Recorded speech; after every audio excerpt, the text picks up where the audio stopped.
ഈശോ മിശിഹായിക്ക് സ്തുതിയായിരിക്കട്ടെ. പെസഹാകാലം 4-ാം ഞായർ.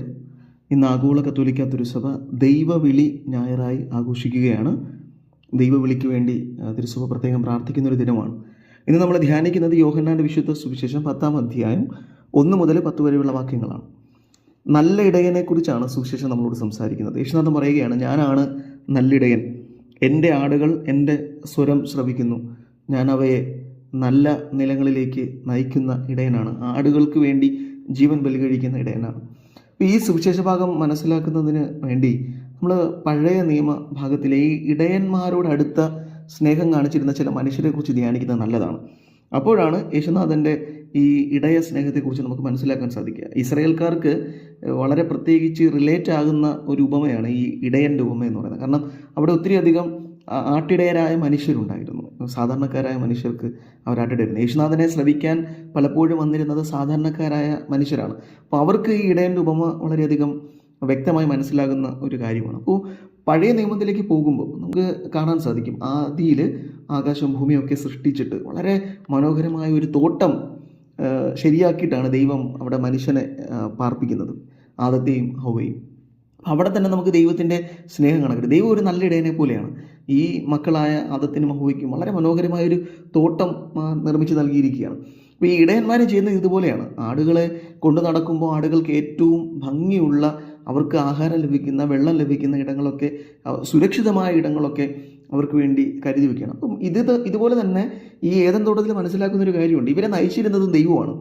വൈകുന്നേരങ്ങളിൽ അവരോടൊപ്പം ഉലാത്തുന്ന ദൈവം നടക്കുകയാണ്, അവരുടെ കൈ പിടിച്ച് കൂടെ നടക്കുന്ന ദൈവം. ഈ ഇടയൻ്റെ സ്വഭാവം അതാണ്. ആടുകൾക്ക് മുൻപേ നടക്കും, ആടുകളെ നയിക്കുകയാണ്, കൂടെ നടക്കുകയാണ്. ചിലപ്പോൾ ആടുകൾക്ക് വയ്യാതാകുമ്പോൾ തോളിലേറ്റുന്നു, ആടുകളെ ആക്രമിക്കാൻ വരുന്ന മൃഗങ്ങളിൽ നിന്ന് അവരെ രക്ഷിക്കുന്നു. ഇവിടെ ഈ ആടുകൾ ഇടയനെ അനുഗമിക്കേണ്ടവരാണ്.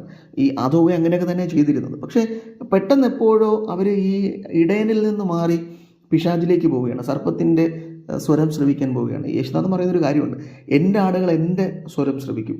അപ്പോൾ ഈ ഇസ്രായേലിലെ ആടുകളെക്കുറിച്ച് പറഞ്ഞു, ഇസ്രായേലിൽ മാത്രമല്ല ഈ ആട്ടിടയ പാരമ്പര്യമുള്ളവരൊക്കെ പറയുന്നത് ഈ ആടുകൾക്ക് ഇടയൻ്റെ സ്വരം മനസ്സിലാകുമെന്നാണ്. ഇപ്പോൾ മറ്റു മനുഷ്യർ വിളിച്ചാൽ ഇവർ പോകില്ല. ഈ ആടുകൾ സാധാരണ രീതിയിൽ മേയ്ക്കാൻ പോകുന്ന സമയത്ത് പലയിടങ്ങളിലേക്ക് അത് ചിന്നിച്ചിതറി പോകും. പക്ഷേ ഈ ഇടയൻ ഒരു സ്വരം ഉണ്ടാക്കുമ്പോൾ, അത് ചിലപ്പോൾ ഒരു വിസിലായിരിക്കാം, അല്ലെങ്കിൽ ഒരു സ്വരം ആയിരിക്കാം, അങ്ങനെ ഉണ്ടാക്കുമ്പോൾ ആ സ്വരം കേൾക്കുന്ന മാത്രമേ ആടുകളെല്ലാം ഒരുമിച്ച് ഇടയൻ്റെ അടുക്കിലേക്ക് വരും. അത് ഇടയനും ആടുകളും തമ്മിലുള്ള ഒരു സ്നേഹത്തിൻ്റെ ബന്ധമാണ് ഈ സ്വരം ശ്രവിക്കുന്നതെന്ന് പറയുന്നത്. അപ്പോൾ ആടിനെ, ഓരോ ആടിനെ കുറിച്ചും ഇടയൻ അറിയാം. അതായത് ഇടയന് ഒരു എണ്ണമൊക്കെ ഉണ്ട് ആടുകളെക്കുറിച്ച്. അപ്പോൾ അതൊക്കെ ഈ അവരുടെ ആത്മാർത്ഥതയാണ് സൂചിപ്പിക്കുന്നത്, ഈ ഇടയൻ്റെ ആത്മാർത്ഥത, ആടുകളോടുള്ള ആത്മാർത്ഥത. അപ്പോൾ അതുപോലെ ഇടയൻ്റെ സ്വരം ശ്രവിച്ചിരുന്ന ആദവും ഹൗവയും പിന്നീട് പിശാചിൻ്റെ സ്വരം ശ്രവിക്കാൻ പോയി.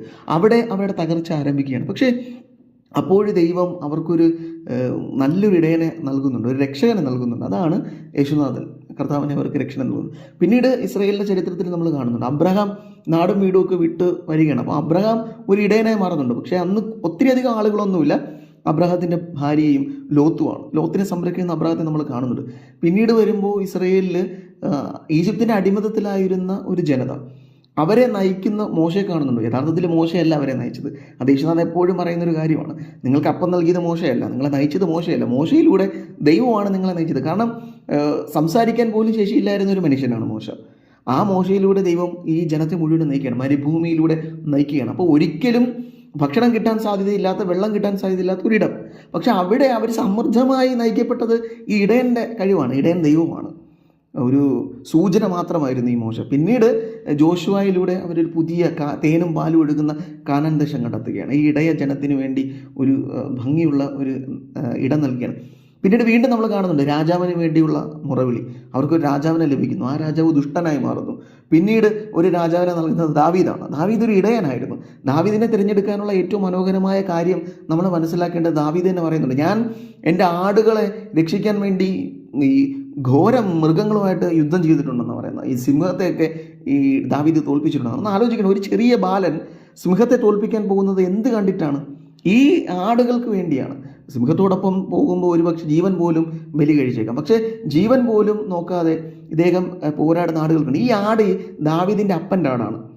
അപ്പം ഇസ്രായേലിൽ 2-3 തരത്തിലുള്ള ഇടയന്മാരുണ്ടായിരുന്നു. അതായത് ഒന്ന് കൂലിക്കാരാണ്, ഏതോ ഒരു മുതലാളിയുടെ കുറേയേറെ ആടുകളെ ഇങ്ങനെ കൂട്ടം കൂട്ടമായി മേയ്ക്കുന്ന ആടുകൾ. അപ്പോൾ ഇവരെക്കുറിച്ച് പറയുന്നത് ഇവരത്ര നല്ല മനുഷ്യരൊന്നുമല്ല. ഇവർ ചില സമയങ്ങളിൽ ഈ ആടുകളെ വിൽക്കാറുണ്ട്, ചില സമയങ്ങളിൽ ആടുകളെ കൊന്നു തിന്നാറുണ്ട്, ചില സമയങ്ങളിൽ ആടുകളെ ആക്രമിക്കാൻ ചെന്നായ്ക്കളുടെ കൂട്ടം വരുമ്പോൾ, ഈ ചെന്നായ്ക്കൾ കൂട്ടമായിട്ടാണ് വരുന്നത്, കൂട്ടമായിട്ട് വരുമ്പോൾ ഇവർ ആടുകളൊക്കെ ഇട്ടിട്ട് ഓടിക്കളയും. കാര്യം ഇവർക്ക് ഇവരുടെ ജീവനാണ് വലുത്. പക്ഷെ അതേ സമയത്ത് സ്വന്തം ആടുകളെ മേയ്ക്കുന്ന ആളുകളുണ്ടായിരുന്നു. അവരാകട്ടെ ഈ ആടുകളെ നഷ്ടപ്പെടാതിരിക്കാൻ വേണ്ടി ഈ വന്യമൃഗങ്ങളോട് യുദ്ധം ചെയ്യാൻ പോകാറുണ്ട്. ചില മനുഷ്യരാകട്ടെ അവരുടെ അപ്പൻ്റെ, അതായത് കുടുംബ പാരമ്പര്യമായി കിട്ടിയ ആടുകളെ മേയ്ക്കുന്ന നമ്മുടെ ദാവീദിനെ പോലെയുള്ള ആട്ടിടയന്മാരെയൊക്കെ കാണാം. അപ്പോൾ ഇതിൽ ഈ സ്വന്തം ആടുകളെ മേയ്ക്കുന്നവരാണ്, അല്ലെങ്കിൽ അപ്പൻ്റെ ആടുകൾ എന്ന് പറയുമ്പോൾ സ്വന്തം ആടാണല്ലോ, അതിനെ മേയ്ക്കുന്നവരാണ് കൂടുതൽ സ്നേഹം കാണിക്കുന്നത് ആടുകളോട്. ആടുകൾ നഷ്ടപ്പെടാതിരിക്കാൻ വേണ്ടി അവർ ഏതറ്റം വരെ പോകും. യേശുനാഥൻ പറയുന്നത് പോലെ ഈ നഷ്ടപ്പെട്ടു പോയ ആടിനെയൊക്കെ തിരക്കി പോകുന്നത് ഈ ആടിനോടുള്ള ആത്മാർത്ഥത കൊണ്ടാണ്. അപ്പം ഇവിടെ ഈ ആടുകളുടെ ഇടയിൽ ആടുകളെ നയിച്ചിരുന്ന ഈ ഓരോ ഇടയന്മാരും യേശുനാഥൻ്റെ ഒരു സൂചനയാണ്. പഴയ നിയമം മുഴുവനും ഒരു നിഴൽ പോലെയാണല്ലോ.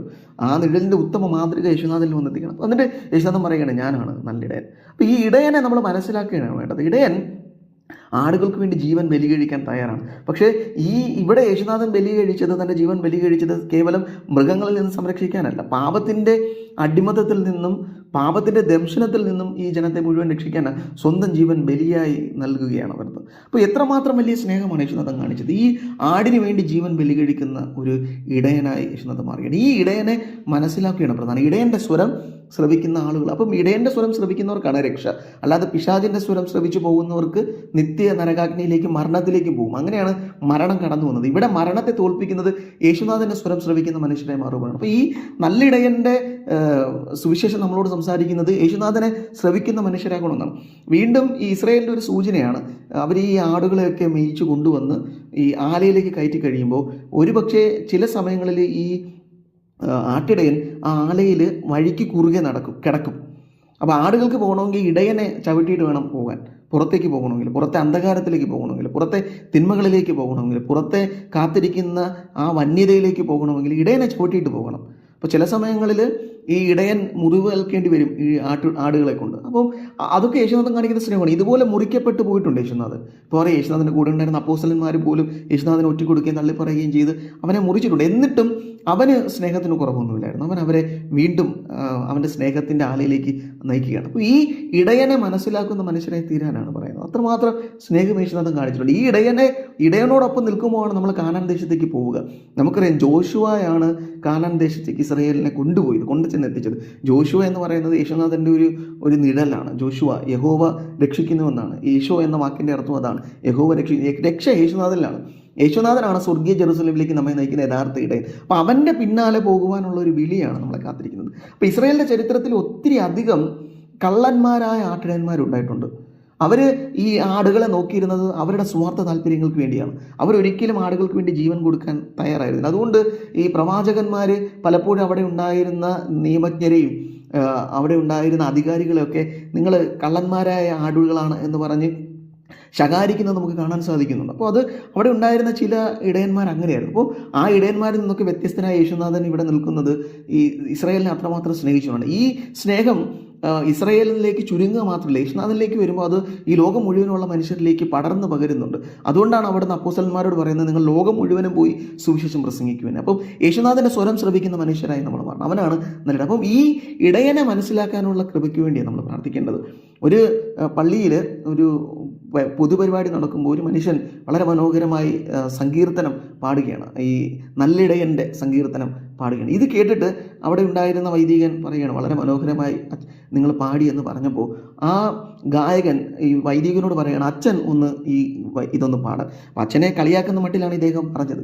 അച്ഛൻ അത് ഏറ്റെടുക്കുകയും അച്ഛൻ പാടുകയും, അത്ര നല്ല സ്വരമൊന്നുമല്ല. പക്ഷെ അച്ഛൻ ആ സങ്കീർത്തനം പാടിക്കഴിഞ്ഞപ്പോൾ അവിടെ ഉണ്ടായിരുന്ന ആളുകളെല്ലാം കരയുകയാണ്. അവർ കൈയടിക്കാൻ പോലും മറന്നുപോയി. അപ്പോൾ ഈ ഗായകൻ പറയുന്ന ഒരു കാര്യമുണ്ട്, എനിക്ക് സങ്കീർത്തനം അറിയാം, അച്ഛന് ഇടയനെ അറിയാം എന്ന് പറയുന്നത്. അപ്പോൾ ഇടയനെ മനസ്സിലാക്കുന്നവർക്ക് ആ ഇടയൻ്റെ സ്നേഹം പൂർണ്ണമായി നമുക്ക് കരയാതെ, കണ്ണ് നിറയാതെ ഇടയൻ്റെ സ്നേഹം മനസ്സിലാക്കാതെ പറ്റത്തില്ല. കാരണം ഈ ഇടയൻ നമുക്ക് വേണ്ടി മരണം വരിച്ച ഇടയനാണ്. പ്രത്യേകിച്ച് നമ്മൾ ഈ ഇടയൻ്റെ ഞായർ ആഘോഷിക്കുന്നത് ഈ തപസ്സുകാലം കഴിഞ്ഞു വരുന്ന ഞായറിലാണ്. കാരണം തപസ് കാലത്ത് നമുക്ക് വേണ്ടി മരിച്ച ഇടയനെക്കുറിച്ച് നമ്മൾ ധ്യാനിച്ച് ഇപ്പോൾ ആ ഇടയൻ്റെ പൂർണ്ണ സ്നേഹം നമുക്ക് മനസ്സിലാക്കാൻ കഴിയുന്നുണ്ട്. അപ്പോൾ ആ ഇടയൻ്റെ സ്നേഹത്തിലേക്ക് നമ്മൾ തിരികെ വരാനുള്ളൊരു വിളി കൂടെയാണ്. ഇനി ഈ ഞായറാഴ്ച നമ്മൾ പ്രാർത്ഥിക്കുന്നത് ഇതുപോലെ ഇടയൻ്റെ മനസ്സുള്ള ഇടയന്മാരെ ഞങ്ങൾക്ക് നൽകണമെന്നാണ്. യേശുനാഥൻ്റെ മനസ്സുള്ള ഇടയന്മാരെ നൽകാനുള്ള ഒരു പ്രാർത്ഥന കൂടെ തിരുസഭ ഇന്ന് അവശേഷിപ്പിക്കുകയാണ്. ഇന്ന് നമുക്ക് പ്രാർത്ഥിക്കുമ്പോൾ യേശുനാഥനെ പോലെ ആടുകളെ സ്നേഹിക്കാൻ മനസ്സുള്ള നല്ല ഇടയന്മാരെ നമുക്ക് നൽകണമെന്ന് നമുക്ക് പ്രാർത്ഥിക്കുകയും ചെയ്യാം.